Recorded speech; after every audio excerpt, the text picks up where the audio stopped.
What's going on, y'all? As y'all can see, there we go, right here. As y'all can see, this is the review for Black Adam on my vacation with the family. So this is a unique review I'm doing because this is a collective thought of not just me, but my family, and not just adults to the kids, everybody. We on my vacation, my family, we saw this movie, and I'm going to give you my thoughts, which was pretty much the same as my family. So let's get into it by giving you the synopsis. Then we're going to break it down on what this movie was and what went wrong and what went right. Where is this at? Here we go. In ancient Kanda, Adam was bestowed the almighty powers of the gods. After using these powers for vengeance, he was imprisoned, becoming Black Adam. Nearly 5,000 years have passed, and Black Adam has gone from man to myth to legend. Now free, his unique form of justice, born out of rage, is challenged by modern-day heroes who form the Justice Society. Hawkman, Dr. Fate, Atom Smasher, and Cyclone. So, as I said, the movie does start out in ancient Kanda. We get introduced to Adam and his son, and there things happen that leads up to the gods, namely the one who gave Billy is Shazam powers, and we see in this, instead of just the one god, there was that the guy, the same actor returned along with new people, showing how back then there was a whole room full of them, and they bestowed the powers upon Black Adam. And we see that once he says Shazam, we cut to what you can tell is The Rock walking towards there, but some things are amiss. If you haven't seen it yet, I ain't gonna spoil nothing here, so you're safe. But as it said, his vengeance was too much for the gods, as they felt like there was a misuse of their power. So they banished him and imprisoned him. Thus, 5,000 years later, in modern day, back in the present of the DCEU, where heroes like the Flash, Batman, I like you're gonna notice. And this is not really much. This is not a spoiler to the movie.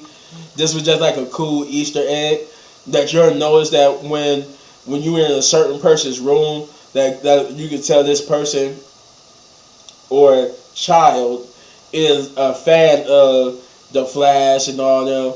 He there's a nod to Injustice video game where you see it's a Batman statue, and the figurine statue is actually the Injustice version of Batman. So it was like that was a cool nod to Injustice.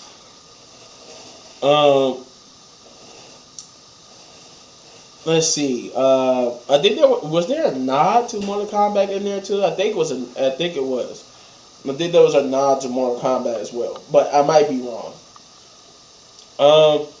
But yeah, so we're introduced to Kanda in modern day society and the problems they had with Intergang.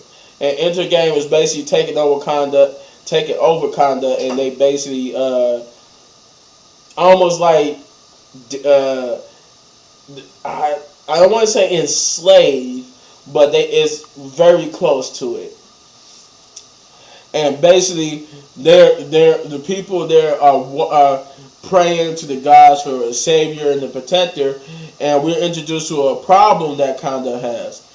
It seemed like in the lead up to this movie, none of the heroes, Superman, Batman, Green Lantern, whoever. Well, actually, I take Green Lantern back because I don't think they introduced Green Lantern in the DCU yet. But the heroes that have been introduced, like Wonder Woman, The Flash, Batman, Superman, none of them has stepped foot in Wakanda and actually helped Wakanda in their problems. And this is addressed when we're introduced to the Justice Society, and thus the events with them finding this crown. The crown is important here to the story. That leads to them in the search for this crown. Leads to them setting free Black Adam because I think what was the character? Give me one moment. Sarah. Sarah is like this archaeologist and specialist on the history of Black Adam himself and the story that happens around him. And she finds the tomb in which this crown that was in the center of the epic battle back in the day with Black Adam, and she finds the crown, but the intergang group, they come and put them in danger, to which she had to recite the text to free Black Adam. Thus, your movie starts. From there on, Black Adam, he learns what became Wakanda in his imprisonment, and how long he's been in prison for, and how the world has changed since in 5,000 years. The movie itself is good. There is a post-credit scene. I want to get that out of the way before I forget. It's not a post-credit scene, it's a mid-credit scene. There's only one.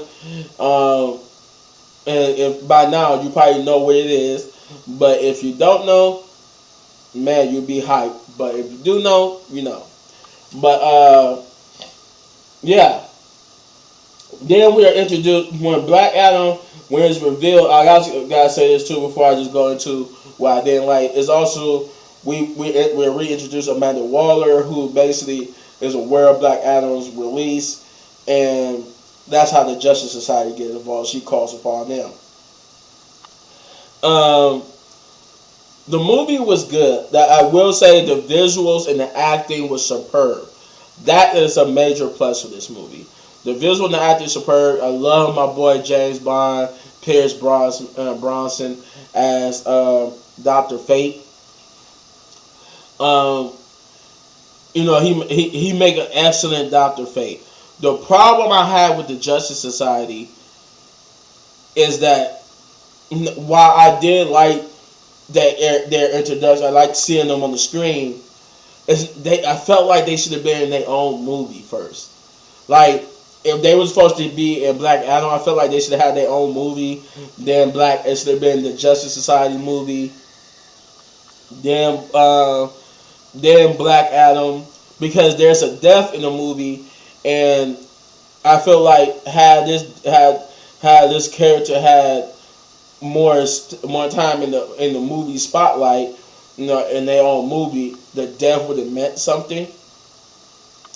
We are meant to care about these characters, and that's where the negatives start coming in. Even with Black Adam, and this is his movie, it's kind of hard to care for him.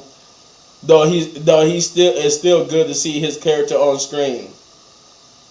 Don't get me wrong, Black Adam does more good than bad, but it was just I felt like introducing the Justice Society here instead of their own movie kind of hurt that aspect more than it should. We should be that should be a good thing. Like, we should be excited, but once you watch the execution, this movie was it was good on paper, but once you watch the movie and the execution of the movie, it was oh, yikes.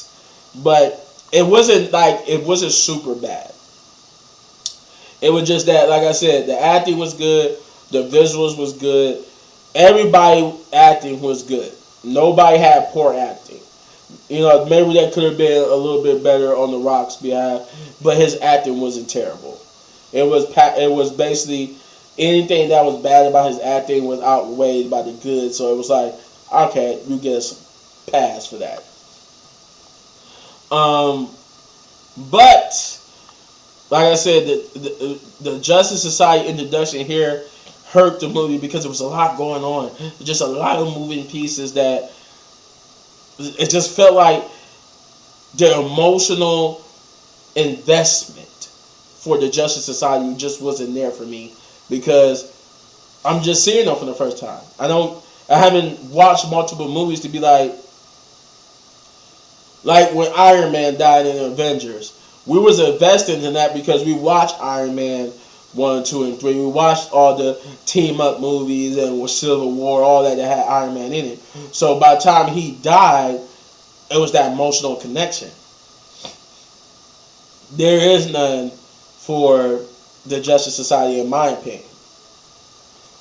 Like the only emotional connection I had was with Dr. Fate. That's just because I'm used to Pierce Bronson being James Bond. So I'm always down for seeing him in the movie. But then there's the flip side. Their inclusion also has some good scenes, some good funny moments, some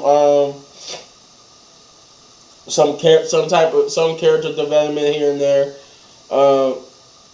The ending was kind of like the main villain of the movie was kind of like it was because it was all over the place. That by the time we introduced to the main villain, it was a lot of things that happens to the point where it's just like okay, I guess he's a worthy villain. I don't know. Another thing too, I didn't like the fact that they really trying to go with him being an anti-hero, because the main goal should be building Black Adam up to being a villain for Shazam, because that's the ultimate goal, right? To introduce, as I remember, they said they wanted to introduce Black Adam in his own movie before they put him and Shazam together, and he's supposed to be a villain for Shazam. That's the ultimate goal with Shazam, is that one of his movies have to have Black Adam as the villain. And here in Black Adam, it didn't make you look forward to it, because it was like, well, he's kind of like, y'all kind of made him like he's a real hero, like, or he could be the potential hero. Where's the villain that's supposed to be the antagonist to Shazam at, Also, you saw. I forgot to mention this before I get my verdict. You do get to see like how the people of Wakanda feel about the Justice Society and the heroes, like the Justice Society and the Flash and Batman and Superman and all them. That once you see them interact with the people of the town, you actually see how they feel about that. I'm going to give Black Adam. Excuse me. I'm going to give it a 6 out of 10. Some of my, cousins and nieces and nephews, they also gave it a 6. But like a lot of the adults that was there, like my brother, sister, cousins, they all were just like, yeah, this was more like a 3 or 2 at best. Like they really didn't like it, but I give it a 6. It barely, for me, a 6 mean it barely made it as a movie I would buy to add to my collection. Had I given it a 5 or lower, it would have never. That's a movie I never would buy. 6 means is okay, and any movie that's a 6 is okay enough for me to be like, I can see myself watching it again. Maybe I want to have a marathon of movies, or DC movies. I want to watch them, in order leading up to the current whatever is happening. And Black Adam barely squeaks by. So I'm giving it a 6 out of 10. Big ups. But if you've seen it, let me know in the comments down below what you thought without spoiling it. And if you enjoyed this review, you hit this button right there in the upper right corner for all of my reviews. And you enjoy the video so much you want to support the channel, all you gotta do is hit those buttons. And as always, hit any one of the videos for more of my amazing content. Don't go anywhere. Got Gotham Knights gameplay coming up for you. So, peace. Got a lot because it's Thanksgiving. So all I gotta do is eat and, make videos. Peace.